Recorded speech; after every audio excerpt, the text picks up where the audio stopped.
Good afternoon, Games for Change. I warn you now, if you're here for the cookies, cookie season is over. But if you look at a box of cookies next time you see them, you'll see Girl Scouts builds girls of courage, confidence, and character who make the world a better place. And supporting girl leadership isn't anything new. Girl Scouts has been around for over 100 years, always trying to meet the needs of young people, of girls, and in recent years, developing its capacity to support girls to develop their interest in and skills around STEM and game design. And I'm super excited to get to be presenting this conversation between Tracy Fullerton, who many of you know, who is a key member of our community here and a proud Girl Scout alum, and Brielle, who is actually here for her third time. She's presented here at Games for Change and is just about to graduate from high school and has achieved the highest level in Girl Scouts, the Girl Scout Gold Award. And I'm going to be on the stage. Big round of applause, please. Thank you. You'll see photos that'll be cycling through, mostly of Brielle and her time in Girl Scouts, but you might catch, if you look carefully, one photo of Tracy when she was younger. They've asked me to remain on the stage in case they have questions about contemporary Girl Scouts, but my role now is just to sit in that chair and, like you, listen to our fantastic panelists in conversation. All right. Thanks, Barry. So I guess I can start. Sure. I want to know more about what's your career like now? So I'm a game designer and also an educator.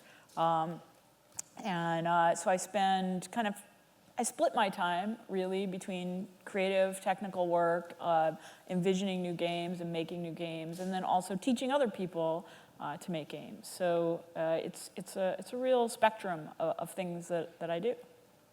Yeah. And what time did you join Girl Scouts? And what was it like back then? So I started in Girl Scouts in the 1970s. No, I was a brownie. I started as a brownie, and it was, quite a long time ago, so I only vaguely remember, but we were talking about this backstage. It's sort of like all the moms of my friends said, okay, we're doing Girl Scouts now, and they formed a troop. And so I just kind of went along and became involved, and I wound up going all the way through high school and getting what was then called the First Class Award, which is similar to the Gold Award that you've just earned. Mm-hmm. And how about you? Can I ask you the same question about how, because I know your path was a lot different than mine. I started really young. Oh, yeah. Yeah. Yeah, so I kind of started recently when I was introduced to Girl Scouts. My sister was in a troop, and I kind of watched her. But it seemed like they were doing a lot of crafts and sort of singing and We do that. So I wasn't as interested in that part, but I learned that they've started to do a lot more STEM, and that was something I was also getting interested in, and so that's when I decided to join. I think it's great because, back when I was in Girl Scouts, we definitely did a lot of crafts, for sure, and a lot of singing and a lot of camping. But I don't think that I would have been articulate enough to say to myself, I would be more interested in this if it was STEM, Mm-hmm. I really appreciate the way that you thought about it and the way that they were able to draw you in because they've added more STEM into the program. Right. Yeah. I guess I also want to know, what did Girl Scouts teach you about, how to set goals for your future? So I don't know if they still have this because everything's changed these days, right? But so when I was a Girl Scout, you had a handbook, and in the handbook was like a catalog of projects, and they were for each of the badges that you could earn, right? Mm-hmm. It was literally very similar to the way that I would look through the Sears catalog and write out a list of everything I wanted for Christmas. But in the Girl Scout handbook, you would go through, and I would tick down the pages of badges that I was particularly interested in learning things about, right? Mm-hmm. And then I would go and I would ask my mom or my dad or the other troop leaders, and I would say, well, can we do this badge? Some of the badges the troop would then choose to do as a whole. We'd all do them. But then there was also the option of doing it on your own. So I earned a ton of badges just literally by ticking down the page and then going, okay, I want to learn. There was like this one called mechanical arts, and you could do drafting. And I was just so interested in learning about drafting and envisioning, new spaces and stuff. So then I would go down all the lists and I would do it. And my mom was a troop leader, so she would check it off like extra homework.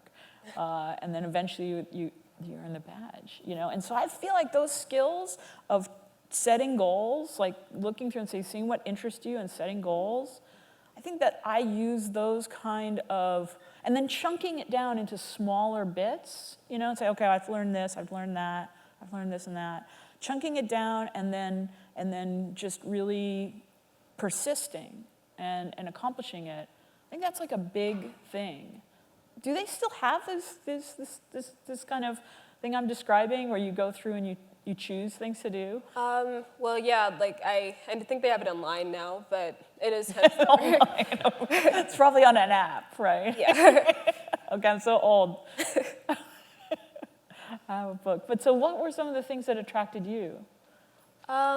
So from my experience, it was kind of the freedom to come up with something that was important to me. Mm-hmm. So like with the Girl Scout Gold Award, it gave me a chance to come up with a proposal to make change in a community of mine. And well, can you tell us a little bit more about that? oh yeah, yeah. What was your project? I'd love to hear about it. So my Gold Award project. Oh God. Oh my gosh. Oh.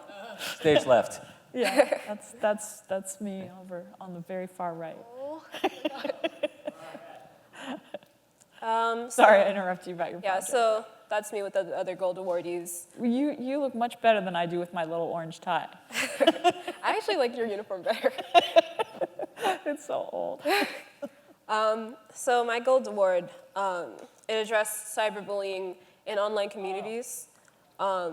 And I ended up using coding and statistical analysis and psychology to come up with a blog webcomic that would sort of address these issues. That's fantastic. Isn't that fantastic? I mean, what a great project. Thank you. I love it. I love it.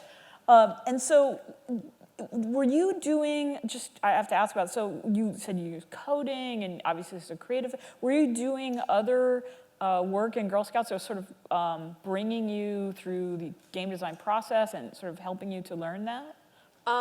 Well, so when I did the Gold Award, that was like kind of one of my first projects in Girl Scouts, but after that I joined the Leadership Institute powered by Girl Scouts. Okay. And in that, I was in the STEM track, and they had a game design aspect to that. So I was able to design my own game, and they also wanted to make it like a social commentary type game. So my game ended up being about mindless consumerism, and it might be one of the pictures on there. Oh, this is people playing it. Oh yeah, that's there. So fantastic. And, yeah, and these are some of the characters. Yeah, for the Gold Award. Oh, fantastic! I love it.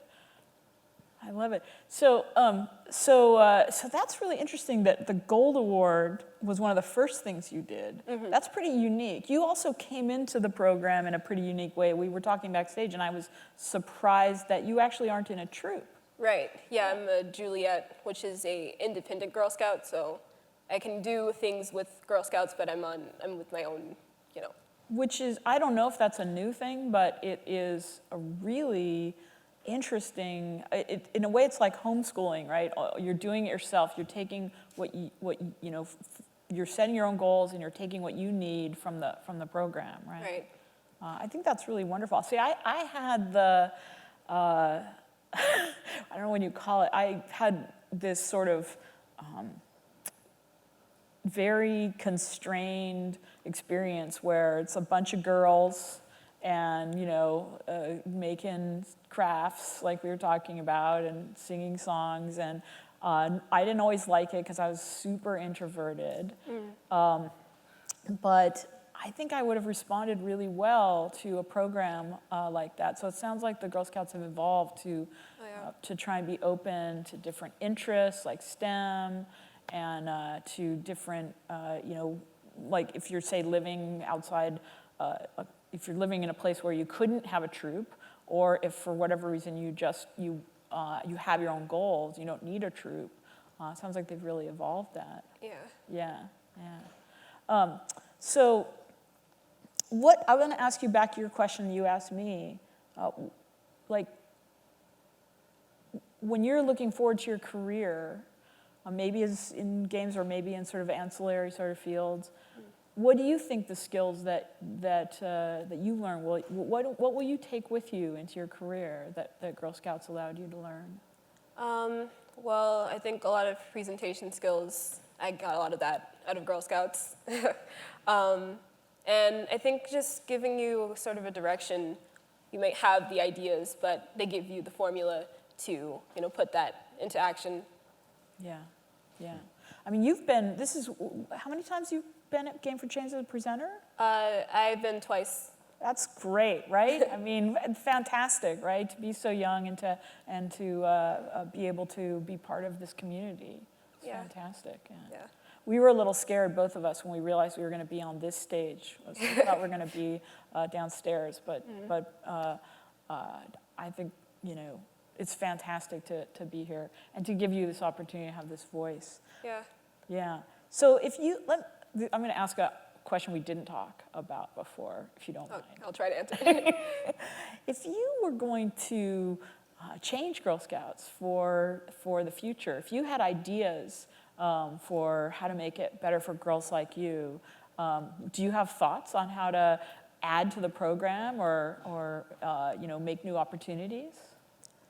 It's iterative game design, right? Oh yeah. Yeah.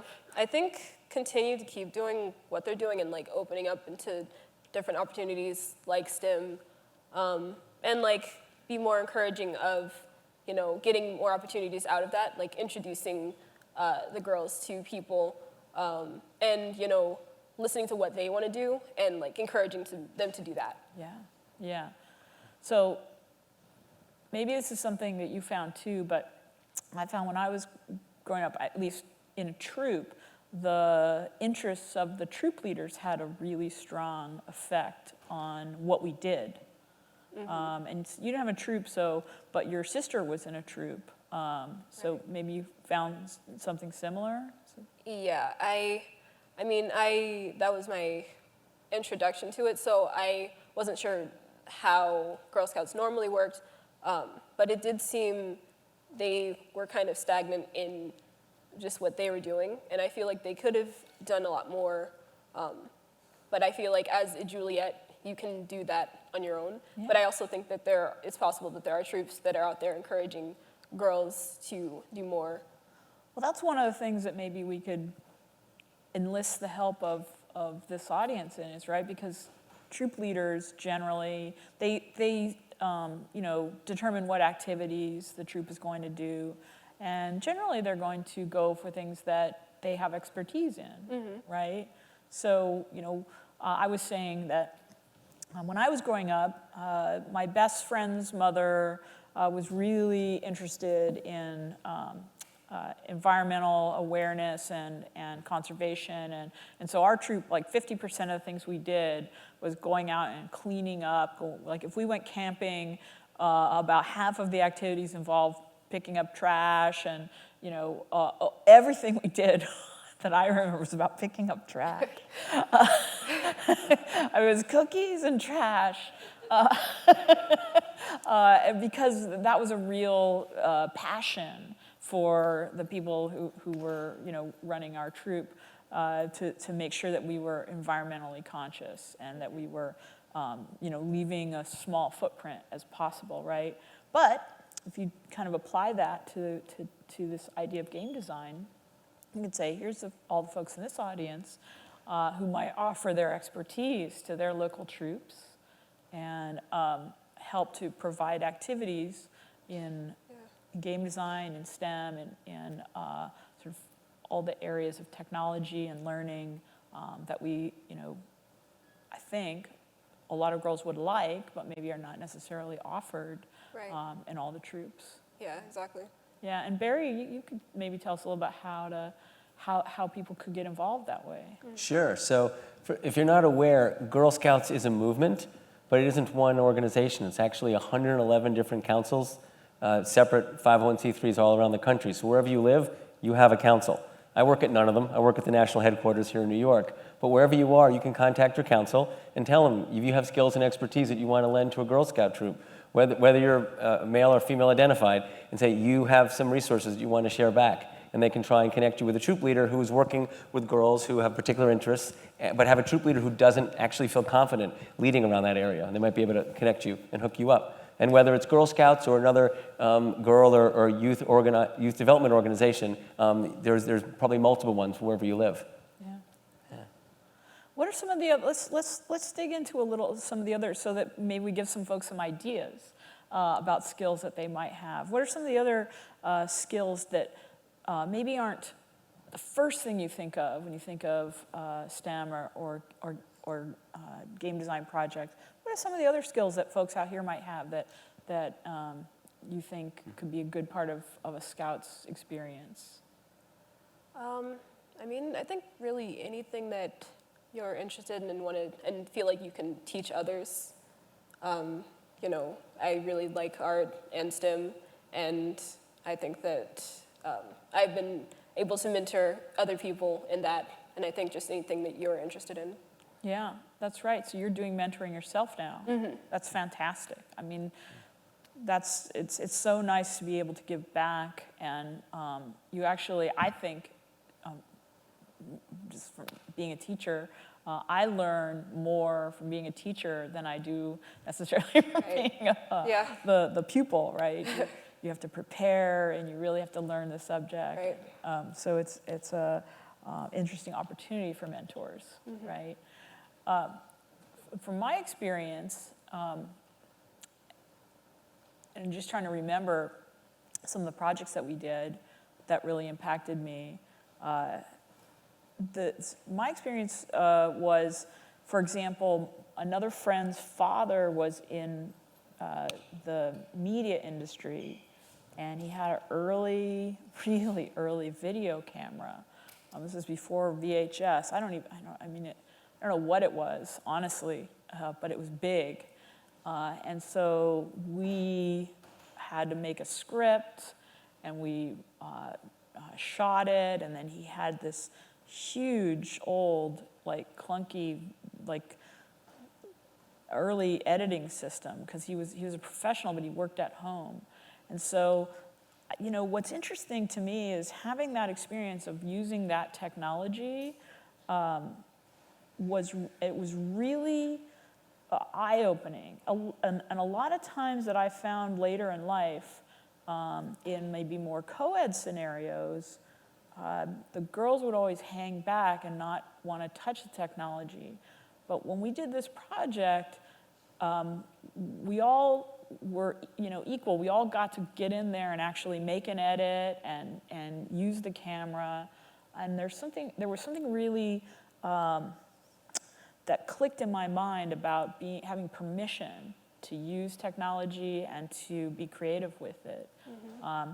And I think if you translate that to today, there's a lot of opportunities for even simple technologies for parents and for professionals to come in and share their expertise and help girls go through the planning process and the creative process. Right. Yeah.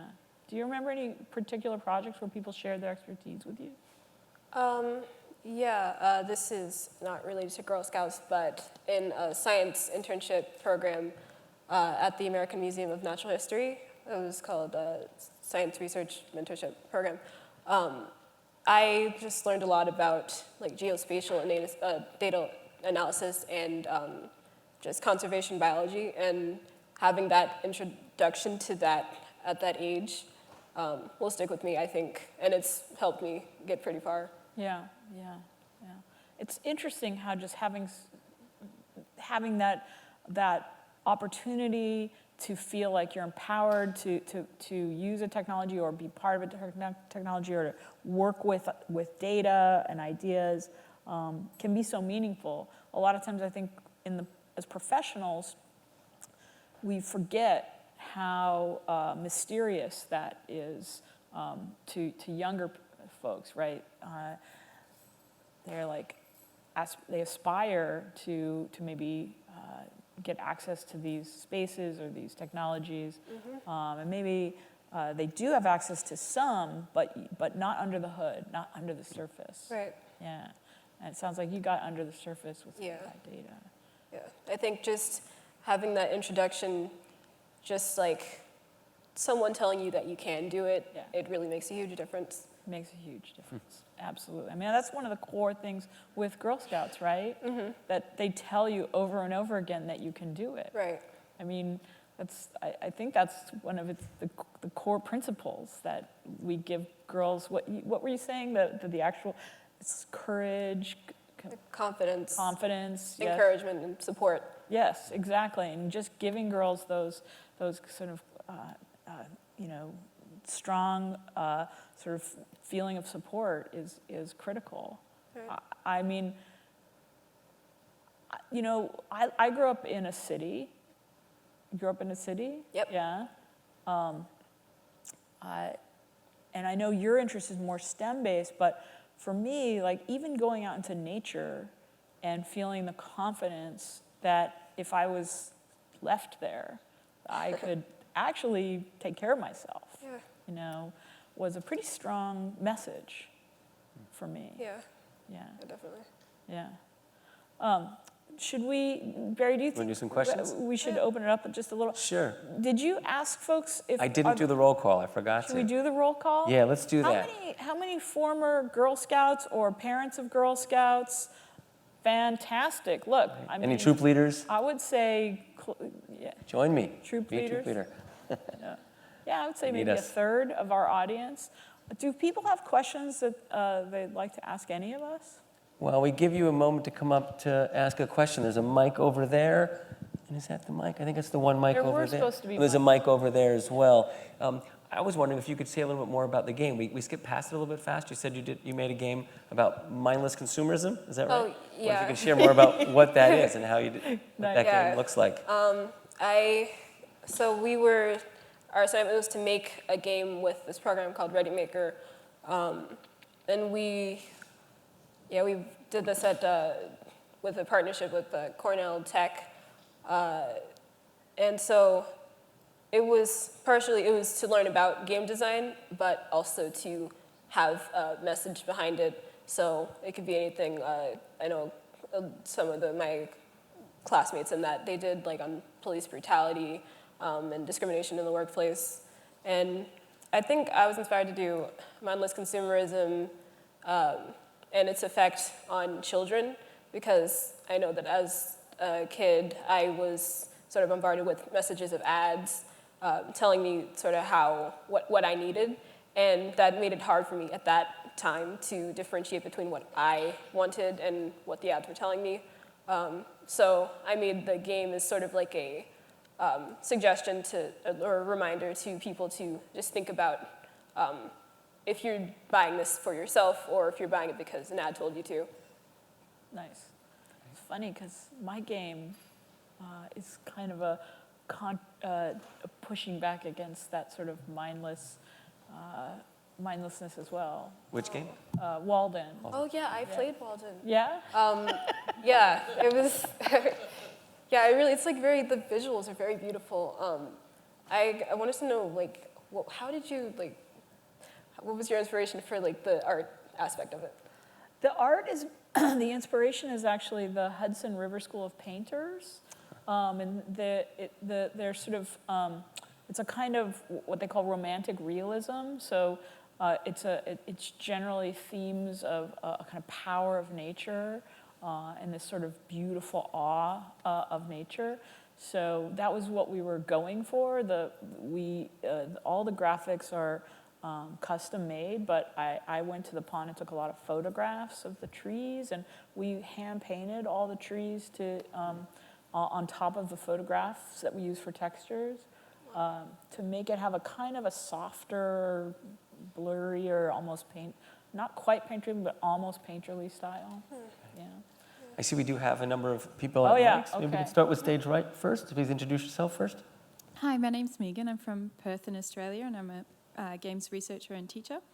I just wanted to know, and this is open to everyone, what are your favourite games at the moment and why? Do you want to go? Let me think about that. Okay.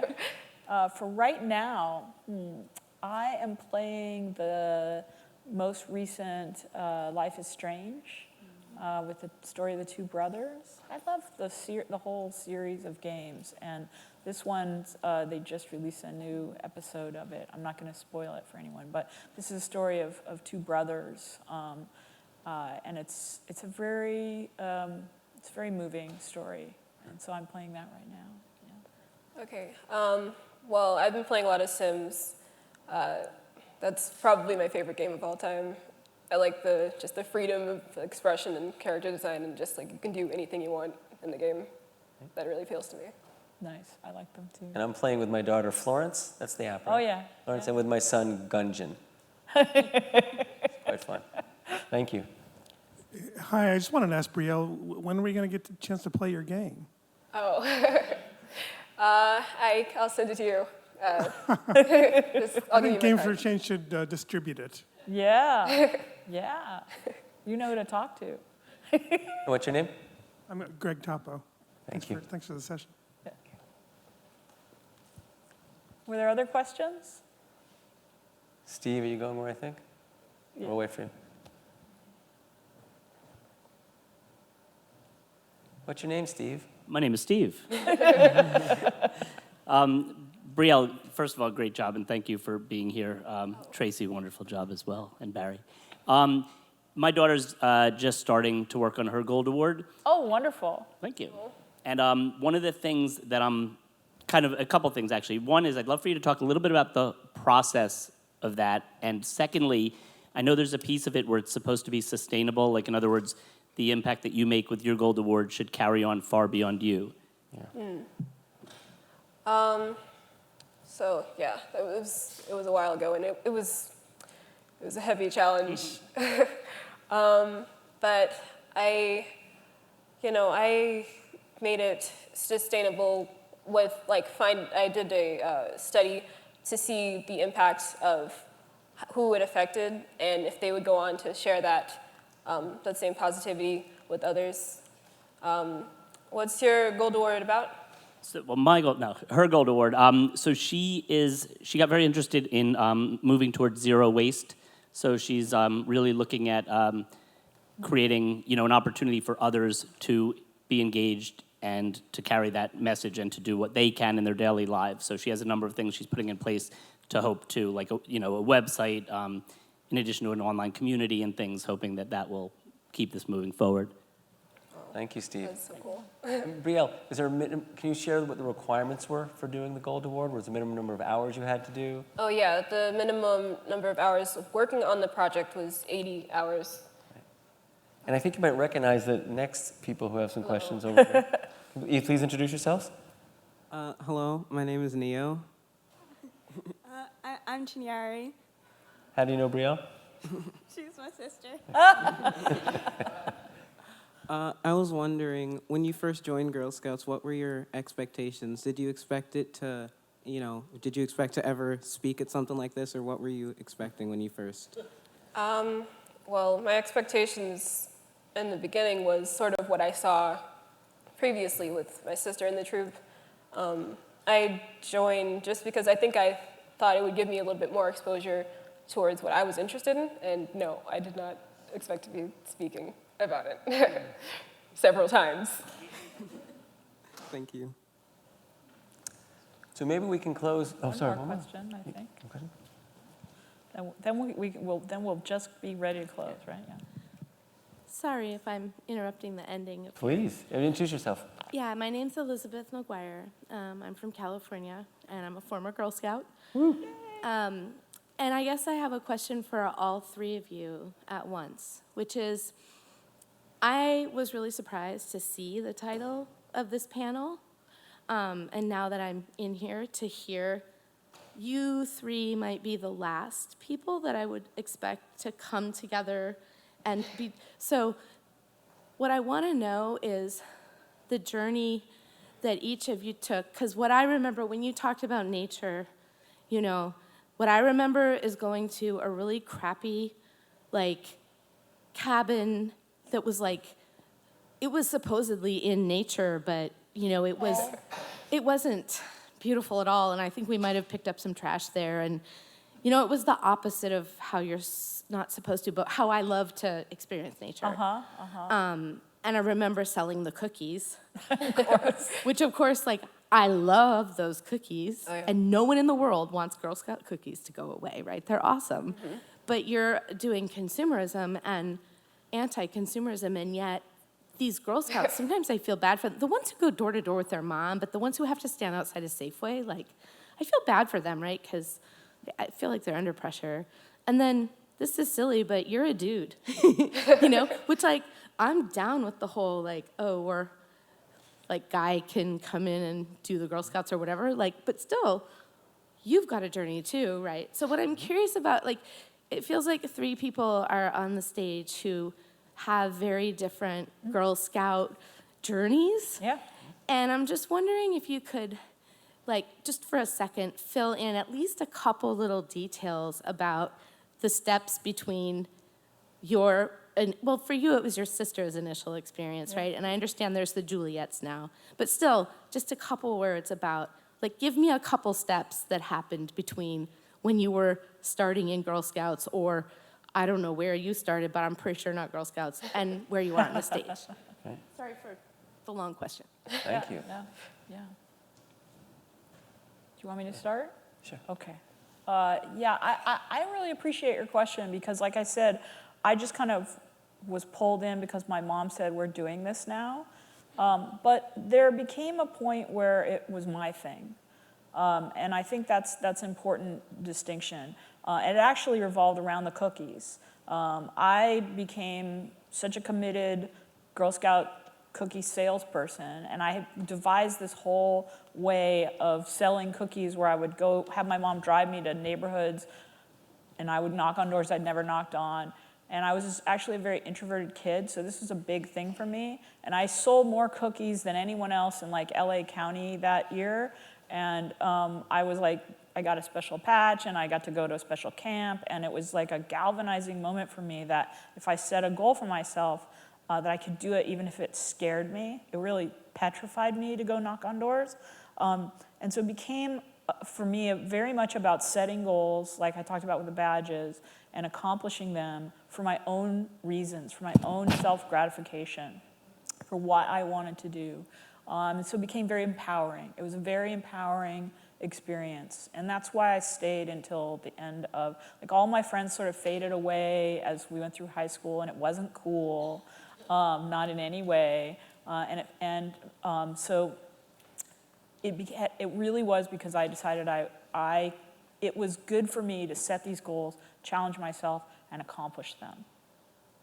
And that stays with me every day, actually. Oh, yeah. Yeah, I think it was interesting that you mentioned the sort of contradiction between my project and the Girl Scout cookies. Yeah. I actually haven't sold Girl Scout cookies yet. I didn't want to tell anybody that. You don't want to tell them at all. But yeah, I think that what I thought about Girl Scouts before I joined and after I joined, it's that, like, with Girl Scouts, I have the freedom to, you know, make my voice heard, no matter what those thoughts are, if they are different than what Girl Scouts is. And it just gives me the path to, you know, go on in my goals. And I appreciate your question for all of us, and I appreciate your question for me. I think we're in a very exciting time right now where we're getting to, as a culture in some places, to think about what gender means and what it means in different contexts. And I think it's important for us to question why we would ever question why a man would be deciding to work to support female and girl leadership, why we wouldn't expect a father to want to be supporting their daughter to be in the Girl Scouts, or be there as a troop leader committed to supporting his daughter or niece and the girls in their community to take on the kind of leadership skills that we've heard Brielle taking on now, and that Tracy got to do when she was a young girl herself. And I'm proud to get to be part of this particular movement. And I encourage everyone to find a way that you can connect, whatever is meaningful for you and whatever it looks like for you. With that, are there any final words you'd like to leave us with, either one of you? Yeah, I guess my takeaway is there's so many programs out there that can help you in your future and setting your goals, giving you the formula, the road to do those things. And for me, it happened to be Girl Scouts, and I'm so grateful for that. Yeah, I want to build on that and say I think a part of the reason to do this session is to remind us all, myself included, that we have expertise, personal expertise, professional expertise that we can offer to the Girl Scouts, but we can also, I think broader. It's not really about the Girl Scouts. This panel is kind of, Girl Scouts, but it's really about reminding ourselves about taking the opportunity in our lives to make a difference and to lend our expertise to support girls in whatever their path is and whatever program you have available to do so. Thank you all so much. Thank you.